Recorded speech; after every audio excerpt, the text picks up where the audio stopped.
प्यारे दोस्तों, चैप्टर 9 को हम शुरू करने जा रहे हैं। आलू की सड़क कहानी है। मैं बोलूँगा और मेरे साथ आप सुनिएगा और पढ़ने की कोशिश कीजिएगा।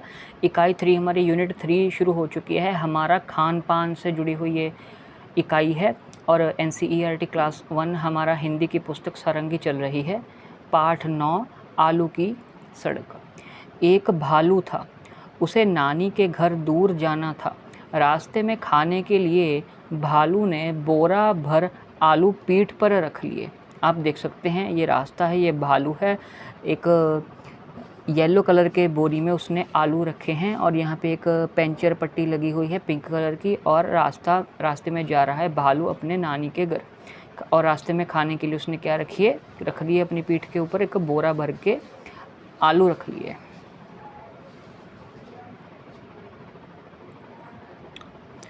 आलू उसने रख लिए पर बोरे में तो छेद था। बोरे में एक छेद था, एक मोरी थी। भालू आगे बढ़ता जाता। धप धप धप बोरे से आलू टपकते जाते। टप टप टप। जो टप टप टप है ये आलू के बोरी से निकल के टपकते होने की आवाज़ है और धप धप धप भालू के आगे बढ़ने की आवाज़ है। भालू के बोरे में छेद होने के कारण आलू जो थे वो टपकते रहे, बोरी से बाहर निकलते रहे। आप देख सकते हैं कि यहाँ पे छेद है बालू के बोरे में। रास्ते में पीपल के पेड़ पर एक बंदर बैठा था। उसने भालू से पूछा, कहाँ जा रहे हो भैया? लेकिन उत्तर में बंदर ने बस धप टप टप ही सुना। यानी कि भालू ने बंदर की सवाल के जवाब का बात का उत्तर नहीं दिया, लेकिन उसके जो धप की आवाज़ थी वो भालू के चलने की है और टप की आवाज़ आलू के बोरे से बाहर गिरने की है। उसने पेड़ से नीचे देखा, रास्ते में आलू पड़े हुए थे। किसने पेड़ से नीचे की तरफ देखा? इस बंदर ने पेड़ से नीचे देखा तो रास्ते में आलू पड़े हुए थे। यह देखकर बंदर मन ही मन बोला, भालू चाहे ना बताए पर मैं पता लगा सकता हूँ। वह खुश होकर पेड़ से नीचे उतरा। तो आलूओं का पीछा करते हुए जो आलू रास्ते में गिरे थे, बंदर जो है वो बड़ा खुश हुआ कि मैं आलूओं को रास्ते में गिरा देखकर ये पता लगा सकता हूँ कि जो भालू भैया हैं वो कहाँ पे जा रहे हैं। आप देख सकते हैं कि ये जो आलू हैं, आलू रास्ते में पड़े हैं और बंदर इन्हें देखकर खुश हो रहा है। बच्चों को इस कहानी को अपनी भाषा में सुनाने के लिए प्रोत्साहित करें। बच्चे भालू, बंदर, नानी आदि से जुड़े अन्य कहानी या कविता भी सुन सकते हैं। चलिए, ये थी पूरी कहानी। आइए अब हम बातचीत के लिए प्रश्नों के उत्तर देते हैं। बंदर ने कैसे पता लगाया होगा कि भालू कहाँ जा रहा है? अब क्योंकि जो भालू की बोरी थी उसमें तो था एक छेद जिससे आलू टप टप करते बाहर गिर रहे थे और रास्ते में वो पड़े थे। तो रास्ते में पड़े हुए आलूओं को देखकर बंदर ने यह अंदाज़ा लगाया होगा, उसको पता लग गया होगा कि भालू कहाँ जा रहा है, गिरे हुए आलूओं का पीछा करके। और भालू ने बंदर को कोई उत्तर क्यों नहीं दिया होगा? भालू ने बंदर को उत्तर इसलिए नहीं दिया होगा कि एक तो भालू के बोरे से जो आलू हैं वो टप टप करते गिरते जा रहे हैं, ठीक है, और दूसरा उसने अपने नानी के घर दूर जाना था। ये मेन कारण है कि उसे नानी के घर दूर जाना था, नानी के घर उसने जाना था और वो नहीं चाहता था कि बंदर को इस बात का पता चले कि वो कहाँ जा रहा है। यदि रास्ते में पानी होता तब धप की जगह क्या आवाज़ आती? अगर रास्ते में पानी होता, सबसे पहले तो जो धप की आवाज़ है ये भालू के चलने की है। अगर रास्ते में पानी होता तो पानी की आवाज़ आती ट, आधा प और पूरा प, टप टप पानी की आवाज़ आती अगर रास्ते में पानी होता। अगर बोरे में छेद नहीं होता तो कहानी में आगे क्या होता? अपनी कहानी सुनाइए। तो अगर भालू के बोरे में छेद नहीं होता, जो आलू थे वो टप टप करके रास्ते में नहीं गिरते। और जब बंदर ने भालू से पूछा था कि भालू भैया तुम कहाँ जा रहे हो, तो बंदर ने नहीं जवाब दिया। उसके बाद जो बंदर है वो आलूओं को देखकर पीछा करके भालू कहाँ जा रहा है उसको पता लगा। तो अब पता नहीं लगता क्योंकि रास्ते में आलू अब नहीं होते, बोरे में छेद नहीं होता तो आलू बाहर नहीं निकलते। तो रास्ते के बारे में बंदर को नहीं पता लगता कि भालू कहाँ पे जा रहा है।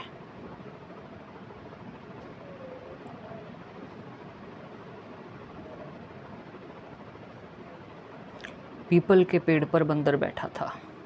आवाज़ें तरह तरह की। हमें आसपास कई प्रकार की आवाज़ें सुनाई देती हैं, जैसे घंटी बजने की आवाज़ को टन टन कहते हैं। बादल गरजने पर घड़ घड़ की आवाज़ आती है और पानी के टपकने पर टप टप की आवाज़ आती है। अब आपने बताना है कि इन वस्तुओं की आवाज़ें कैसी होती हैं। सबसे पहले है पानी में चलने की आवाज़, तो इसे ट, आधा प और पूरा प, टप टप आवाज़ आती है पानी में चलने से।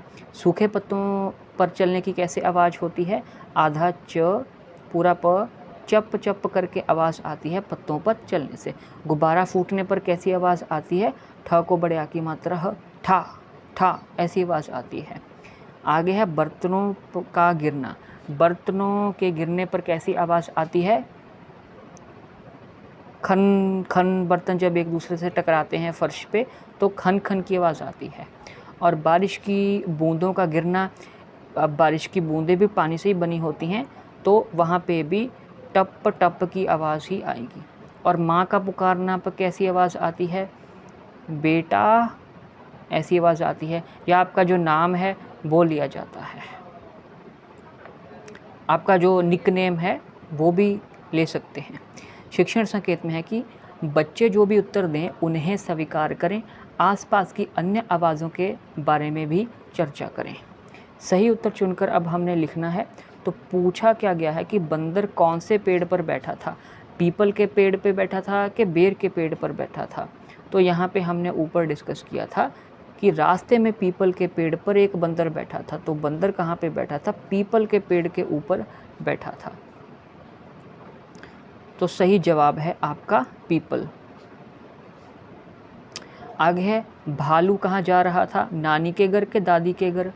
भालू महाराज कहाँ पे जा रहे थे, भालू महाराज जा रहे थे, उसे नानी के घर दूर जाना था, नानी के घर वो जाना चाहते थे, जा रहे थे। ओके। आगे है भालू ने बोरे में क्या रखा था, ये तो अब तक आपको पता ही होगा, आलू के मूली। आलू थे जो टप टप करके बोरी में छेद होने के कारण रास्ते पे गिर रहे थे, आलू। अब नीचे दिए गए चित्रों को आपने वाक्यों के साथ जोड़ना है। यहाँ पे क्या हो रहा है, यहाँ पे आलू बोरी से नीचे गिर रहे हैं। यहाँ पे भालू जो है वो अपने कंधे पे बोरा लिए हुए अपनी नानी जी के घर चल दिया है जाने के लिए। और यहाँ पे बंदर देख रहा है कि भालू जा रहा है और भालू की बोरी से आलू नीचे गिर रहे हैं। तो इनको हम मैच कर देते हैं वाक्यों के साथ, जो कि इस प्रकार होंगे कि भालू ने बोरा भर आलू पीठ पर रख लिए। तो ये वाक्य इस तस्वीर से मैच हो जाएगा। पीपल के पेड़ पर बंदर बैठा था, तो पीपल के पेड़ के ऊपर बंदर यहाँ पे बैठा है और रास्ते में आलू पड़े हुए वो आपको यहाँ पे नज़र आ रहा है, रास्ते में आलू पड़े हुए। ठीक है। तो भालू ने बोरा भर आलू पीठ पर रख लिए, वो यहाँ पे रखे हुए हैं। पीपल के पेड़ पर बंदर बैठा था, पीपल के पेड़ पर बंदर वो यहाँ पे बैठ रखा है। और है रास्ते में आलू पड़े हुए थे, रास्ते में आलू पड़े हुए थे, तो रास्ते में कहाँ पे आलू पड़े हुए हैं, रास्ते में ये आपके यहाँ पे आलू पड़े हुए हैं। आगे है कि बच्चों को उंगली रखकर वाक्य पढ़कर सुनाएं। बच्चों को अपनी भाषा में इन बातों और भालू, बोरा, आलू, पेड़, बंदर, पीठ आदि शब्दों के नाम बताने के लिए प्रोत्साहित करें, एनकरेज करें। शब्दों का खेल में क्या है कि ब से शुरू होने वाले शब्दों को पहचानना है और अनुमान लगाकर पढ़ना और लिखना है। ब से शुरू होने वाले शब्द, ब, जलेबी तो ज से शुरू होता है, डमरू ड से, तारा त से, बस्ता, बस्ता ऐसा शब्द है जो ब से शुरू होता है। अब इसको लिखना भी है, ठीक है। ये आपका ब, ये आपका आधा स और ये त को बड़े आ की मात्रा बस्ता, यानी कि बैग, आपका स्कूल बैग। आगे नीचे दिए गए चित्रों के नाम आपने सुनने हैं। ये आपको दिया गया है उल्लू, उल्लू। ये है कुर्ता, कुर्ता। सुराही, सुराही। ऊन, ऊन। फूल, फूल। सूरज, सूरज। तो यहाँ पे आपने बस ये बात ध्यान में रखनी है कि बड़ा ऊ और छोटे ऊ की मात्रा दी गई है। बड़े ऊ से आवाज़ जो ध्वनि है अक्षर की वो लंबी हो जाती है और छोटे ऊ से अक्षर की ध्वनि जो है वो कम हो जाती है, छोटी हो जाती है, शॉर्ट हो जाती है। अब आपने बताना है कि इन नामों की पहली ध्वनि में क्या अंतर है। इन नामों की पहली ध्वनि में क्या अंतर है। छोटा ऊ और बड़ा ऊ। छोटा ऊ उ, बड़ा ऊ, ठीक है। छोटे ऊ से छोटी ध्वनि, बड़े ऊ से बड़ी ध्वनि। आगे है नीचे दिए गए चित्रों के नाम बताइए और लिखिए, ठीक है। तो चित्रों के सबसे पहला ये वो चित्र किसका है, यह भालू का। भ को बड़ा आ और ल को बड़ा ऊ, भालू। यह है आपका सड़क यानी कि रोड। स ड़ के पैर में बिंदी और क, सड़क। यह आपका टमाटर यानी कि टोमेटो। ट म को बड़े आ की मात्रा, ट और र, टमाटर। यह आपका सूरज है यानी कि सूर्य यानी कि सन। स को बड़ा ऊ, र, ज, सूरज। तो आप देख सकते हैं ये बात आपने ध्यान में रखनी है। जैसे मान लीजिए अगर म है तो म के बड़ा ऊ की मात्रा ऐसे राइट साइड की तरफ ये जो पूंछ है वो हो गई, और म को छोटे ऊ की मात्रा ये लेफ़्ट साइड पे जो पूंछ है वो हो गई, ठीक है। छोटा ऊ लेफ़्ट साइड की तरफ होगा, बड़ा ऊ आपका राइट साइड की तरफ होगा। आगे है भालू शब्द में भा और लू अक्षर जुड़े हुए हैं। बिल्कुल। यदि भा की जगह का, ला, ता, बा, शा जोड़ें तो क्या शब्द बनेंगे, इन्हें लिखिए और पढ़कर सुनाइए। क को आ की मात्रा, लो को बड़ा ऊ, कालू। लालू। ल को बड़े आ की मात्रा और ल को बड़ा ऊ, लालू। तालू। तो को बड़ा आ, ल को बड़ा ऊ, तालू। बालू। ब को बड़ा आ, ल को बड़ा ऊ, बालू। शालू। श को बड़े आ की मात्रा, ल को बड़ा ऊ, शालू। आगे है सबसे बड़े पत्ते में हरा रंग भरना है। सबसे बड़े पत्ते में ये आपका सबसे छोटा पत्ता, ये आपका सबसे बड़ा पत्ता और ये वाला पत्ता आपका मीडियम साइज़ का है।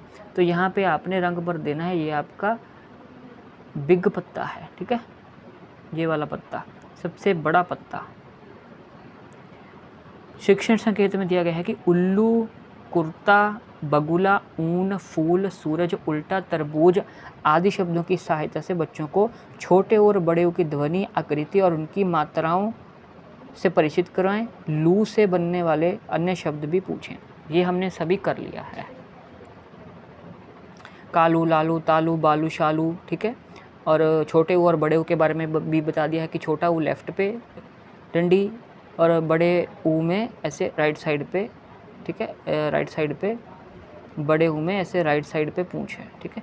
और छोटे ऊ के केस में लेफ़्ट साइड पे पूंछ है। ये हमने सभी बातें कर ली हैं। तो चैप्टर 9 आलू की सड़क थी। पूरी प्लेलिस्ट का लिंक आपको इसी वीडियो के डिस्क्रिप्शन में मिल जाएगा, चैप्टर 1 to 8। और इस चैनल को आप सब्सक्राइब कर सकते हैं। Thank you very much.